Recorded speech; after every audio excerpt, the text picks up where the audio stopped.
Live from beautiful downtown StKilda. The only problem is it's freezing because it's the middle of winter, but my friend insisted that we meet here. The sun goes in early, doesn't it? It does. Well, I think we should go find ourselves a nice warm kitchen to play in. I'd love a piece of cake and I'm freezing my tits off. Yeah, I think that's a good idea. Let's go before we start looking as weathered as she does. She does.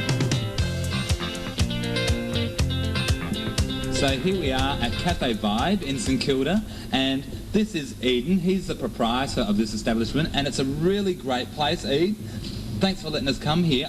Where is Abbey Boomba? She's going to do us a mud cake in the Bitchin'Kitchen. At the back, Steve. Go ahead, guys. Cool, thanks. Let's go.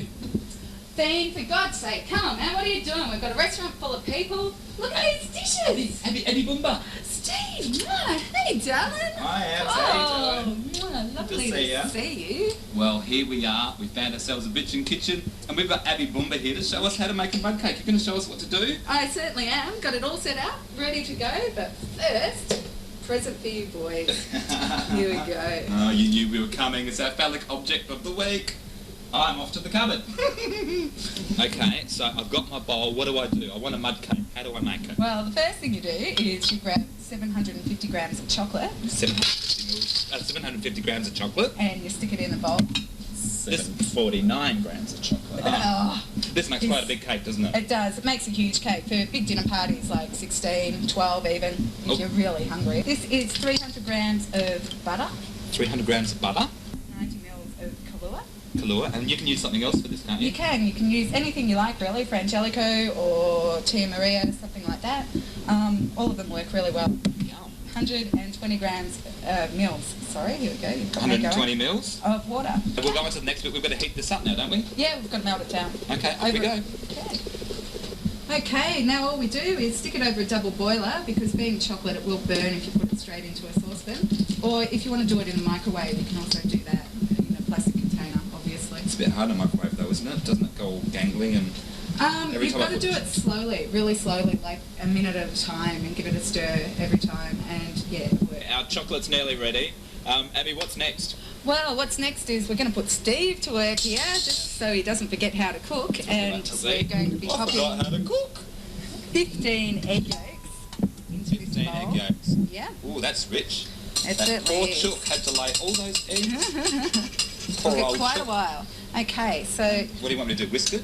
now you're going to whisk it, but we're just going to be adding Okay. some sugar. How much sugar is that? That's 150 grams of sugar, and this is about 100 grams of flour. You whisk that all together? You whisk that all together. Right. It doesn't have to be mega good. If you were really making this cake, you'd actually do it as a sabayon, but we like to make things easy. We're going to put the whites into a mixing bowl, and we're going to get that going to start with. And as that's going, we're going to add another 100 grams of sugar. So just pop that in, and we're going to be beating them until they're a soft peak. Not so they're solid, just so they just begin to peak up. Great, and if you'd like ready yet, I'm over this. Oh, lovely. Get back in there. Okay, if we could add the yolks into the chocolate and just give that a whiz around. Do you want to do that? Add the yolks into the chocolate. Add the yolks into the chocolate. Okay, got that, viewers? Yolks into the chocolate. And I'm not yoking this time. About a third in. This is just to help it mix so you don't beat all the air out of it, because the air is actually what makes this chocolate cake rise. Should you use the whisk then? No. See? Beautiful. You just spread it out a little bit. It's like a little iceberg in there, isn't it? It is like a little fluffy. iceberg. It's like snow. It takes about an hour and 10 minutes at 190 degrees. Is that Celsius, obviously? That is We're not Celsius. cooking pottery today. No, we're not cooking pottery, we're cooking a cake, and it's going to be gorgeous. So fan forced oven is best. Um, But if you haven't got one, it doesn't matter. No, it doesn't matter at all. One thing you do need in the oven though is on the bottom, on the shelf lower to the oven, is a pan full of hot water, just to make the air nice and moist in the oven so that the cake cooks evenly. Now we just whack it straight in. So what have you done with the pan here? Well, we've just fully lined it. You need to line it up above where the tin ends, because when it's cooking, dribbling bits everywhere. It will actually rise up quite a lot, and it turns out quite a bit like chocolate souffle when you pull it straight out of the oven. All right. You do actually need to leave it in its tin for half an hour before you turn it out, because it'll be flame high out.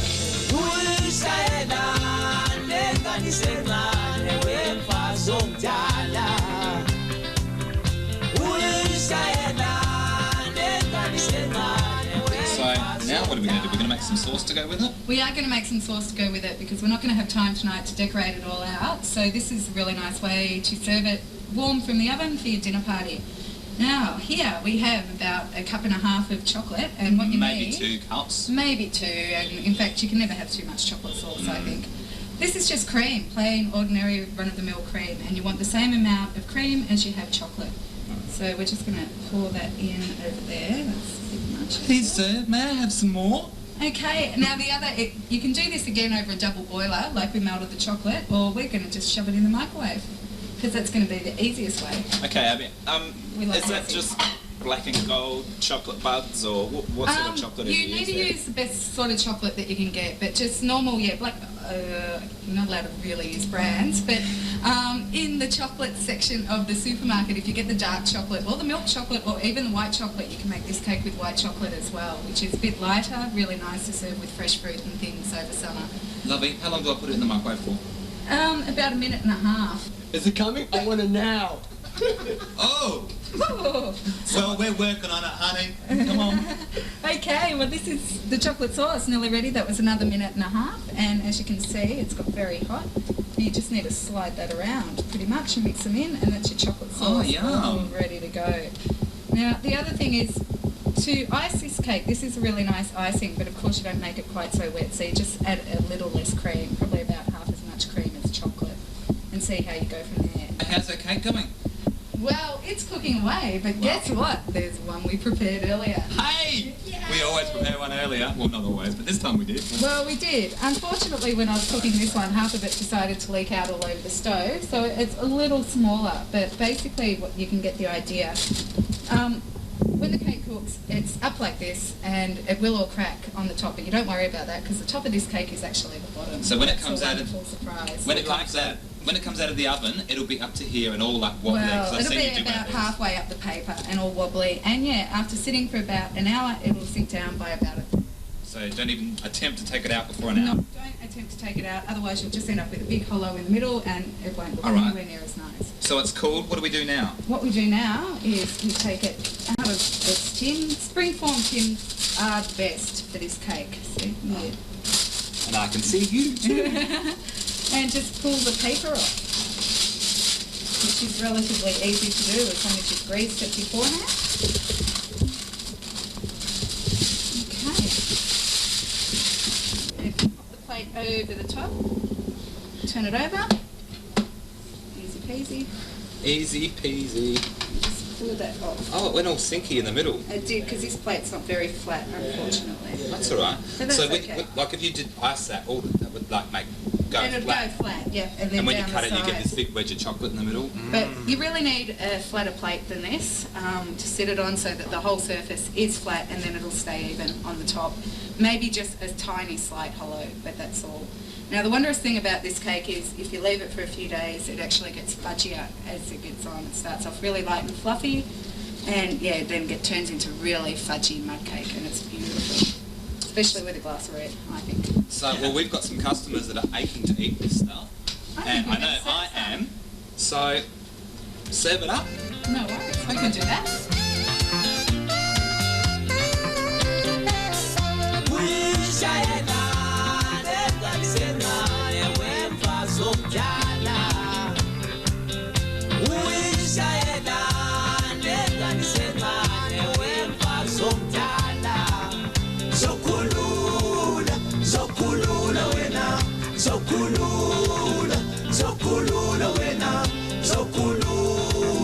Zokulula wena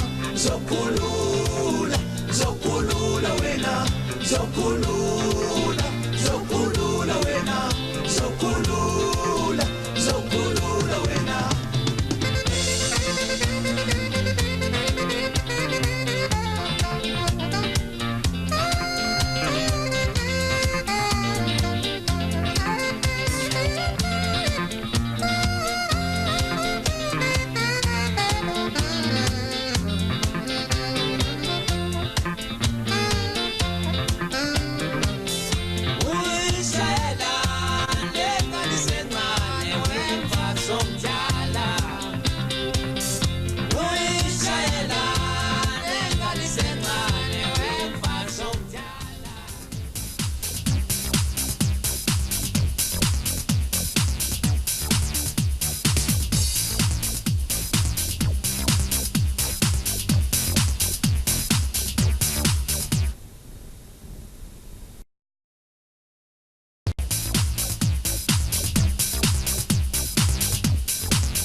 And welcome to Under the Grill. This week we've packed our bags, run away from home, and come to join the circus!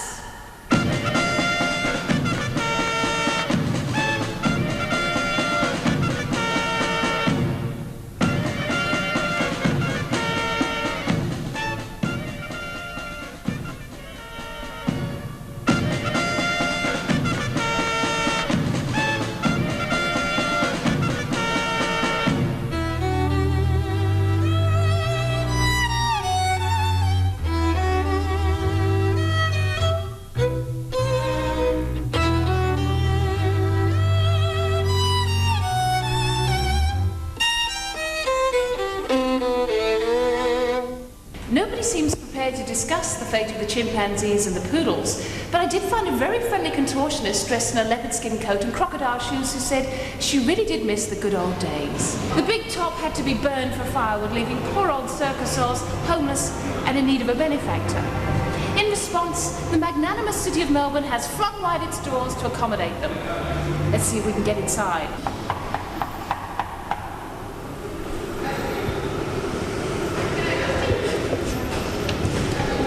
Yes, Gillian. Excuse me, we'd like to join the circus, please. Are you game? I'm game, are you? Okay then, come on in. Let's go. Come this way. This is Shirley at the shop. Hi. Shirley's shop. Mel at the shop. Choc-tops, popcorn, ice cream, chocolate. Even in this unorthodox setting, much of the tradition remains. You'd have to travel a long way to find seats as uncomfortable as these, or to witness a spectacle of daring and diversity performed by bodies so powerful and so scantily clad that it makes you forget about the seats. The music is loud and live and available on CD at every performance. With strong political undercurrents and very queer overtones, Circus Oz ensures that there are always plenty of adults to help the kids finish off their popcorn and choc-tops. Surviving.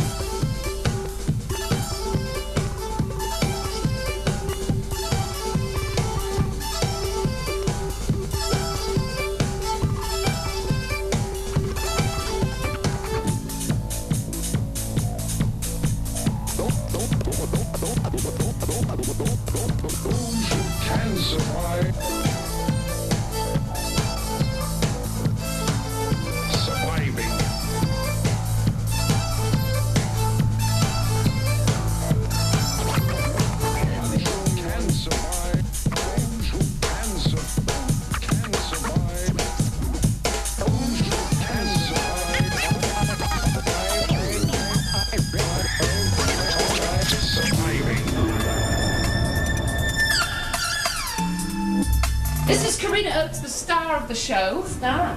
Of course. Isn't everyone? Yes.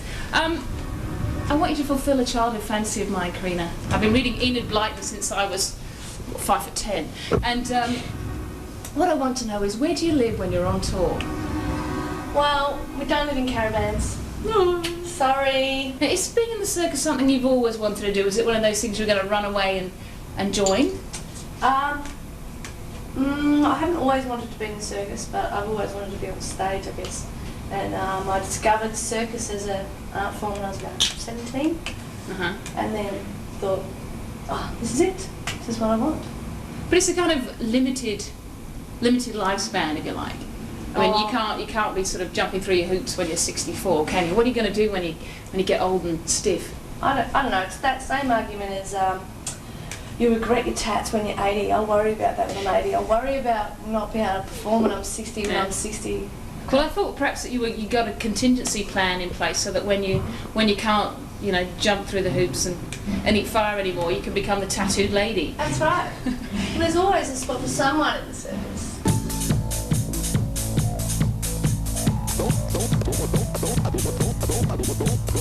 What's your most recent tattoo? Can we have a look? Oh, it's that one. It's not even that recent. It's about 2 years old. But you've got to keep fit though, haven't you? Because if you have it on a part of your body that goes really saggy. Yeah, apparently. I don't know. I haven't really seen many saggy tats. Have you had many injuries? Yep. I've broken my wrist, popped my knee, I've partially dislocated both shoulders, had RSI, had tenno in my elbows. I've never done anything to my ankles, so go my ankles. They rock.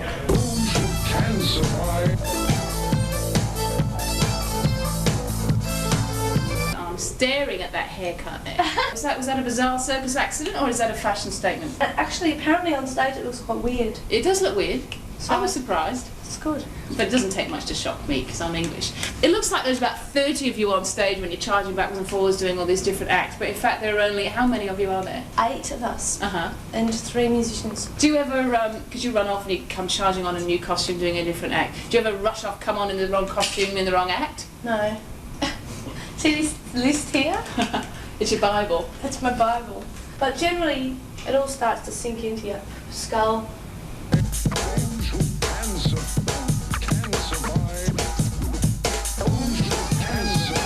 I want to do this. Can I just poke your stomach, please? Yes. I just want to see how strong. It's not that strong. It is. It's like rock. Soft. When was the last time you threw up after doing the hula hoops? I've never thrown up after doing that. Really? But your internal organs must be all bunched together in a little knot in the middle. I get really sore here. This is where I cop it from the hula hoops. I'm going like this all the time. Happy 21st birthday, not Thank yours. At the circus. Oh, I'm not that old yet. I hate these people. I'm much older than 21. Thank you. Spend so much time hanging outside. Surviving.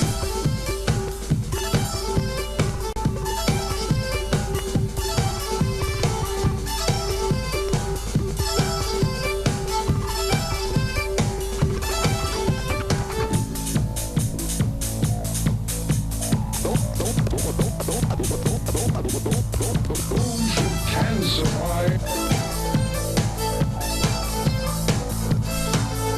Surviving.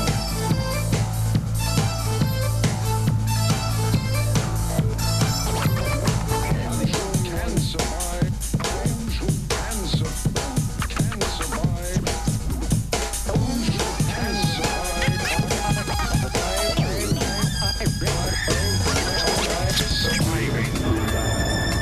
You have been watching Circus.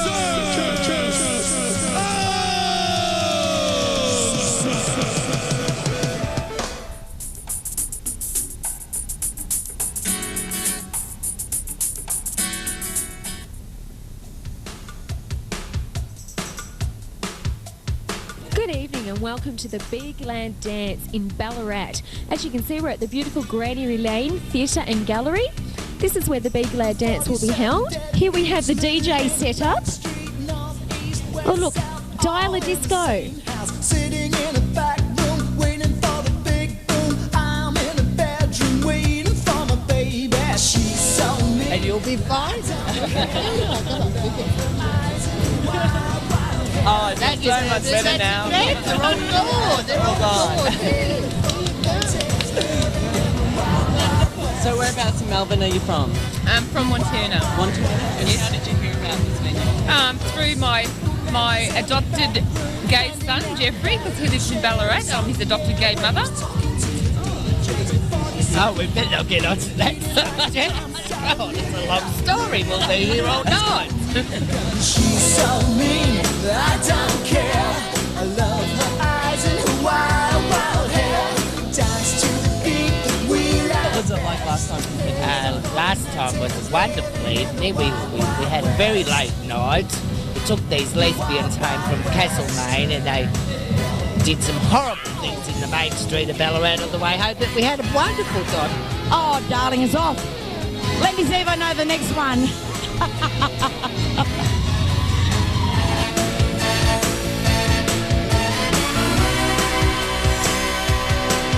Put your flags in the air and march them up and down. You can live It's Anna here. You're probably wondering why I'm not doing the sports segment, but I consider 1 hour of bloody travelling a sport. Okay, we're going downwards.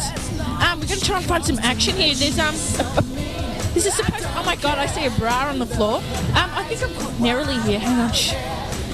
Narrowly. Aren't we supposed to be working? Oh, yes, I'm just asking this young lady if she's having a good time. I think they are. And she's really enjoying herself tonight. She advertises the Big Lad Dance very much. All for charity, isn't it? I think we better leave you to it, eh? We'll see you out there. Get back to work. God.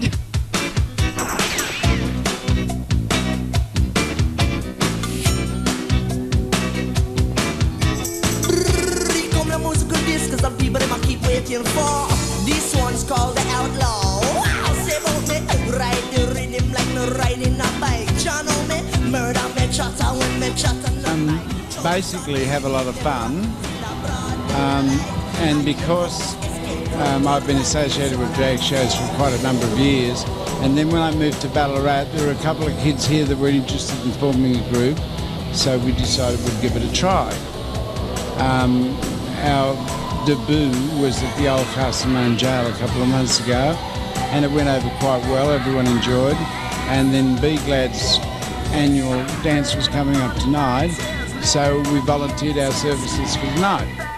I think everyone's enjoyed. If they haven't, at least we know we did our best, and you can't please everyone. So mean, but I don't care. I love her eyes and her wild, wild hair. Dance to the beat that we like best. So you just flashed accidentally. Like going to the Grammys and wearing the same outfit. That's a bit like that, yes. Except we don't get any awards. So did you come last year? Yes. And is this better than last year? Yeah, it's more professional. What was last year like? Well, I was a DJ, but I don't have a DJ setup. Oh dear. I'm honest. That's right, you're very honest. She's so mean, I don't care. I love her eyes and her wild, wild hair. Dance to the beat that we like best. Heading for the 90s, It's 5 to 12. Big Lad's going strong. Gary, what did you think of tonight? I think tonight's been fantastic. It really surpasses all our expectations and all the work that people have put in decorating the hall, and it looks fantastic out there, and proofs in the pudding, people are really having a good time. Are you surprised at how many turned up? Because there's a lot more than 100. How many do you think there is? There's about 150, 160 people. Yeah, and they're all enjoying themselves, and it's good. I heard a lot of people saying that it was much better than last year. What was the difference? The difference is we've had, this is our second dance, so we've learnt from our first experience, and we've had the drag show on, and they've been a top class act, and that's just added to it so much, and we've just put more effort into making it good for everybody. So what do you start planning now for next year? Yeah, we've got a next dance in November actually, and we're hoping to have it as a little bit different theme. We want to have it as a dance plus an art show, because a lot of the people in our group are arty and that sort of thing, but they haven't got enough works to put together an exhibition themselves. So we're going to, as a group, put an exhibition on for those who want to have works here. Are you actually surprised at how many people make such an effort to dress up? I mean, some of them have just gone to extravagant extremes. Yeah, it's really great, and you look around and it's mind-boggling. And there's even people here, like, there's one guy here tonight, as I walked in, he waved to me like this, and I thought, what the F hell is he doing, you know? Who's he? And he came and said, I'm John the Poster, and I thought, oh my God. I did not recognise him, and he was in full drag, and he looked like the best woman ever, you know. I didn't recognise them. And there's another couple of people tonight who are in drag, and I didn't know, it's amazing, they have really gone to a lot of effort to help, to make it really successful too. When we were asking around at how many people were from Ballarat and how many were from Melbourne, we were surprised, and a lot of people said they came from Melbourne. Well, did that surprise you? Not really, because on our mailing list of B-Globe, we've probably got about 20 odd people, well, I wouldn't say odd, they're not odd, but they're normal people from Melbourne, and so we keep in contact with people from Melbourne as a group, and they've brought friends up with them and this sort of thing for the weekend, and it's all part of it. We don't feel as isolated in a country region when that sort of thing happens. Well, I must admit, we got a pleasant surprise tonight. We had a wonderful time, so thank you very much. Thank you, and hope things go better for all of us. Yeah. Thanks.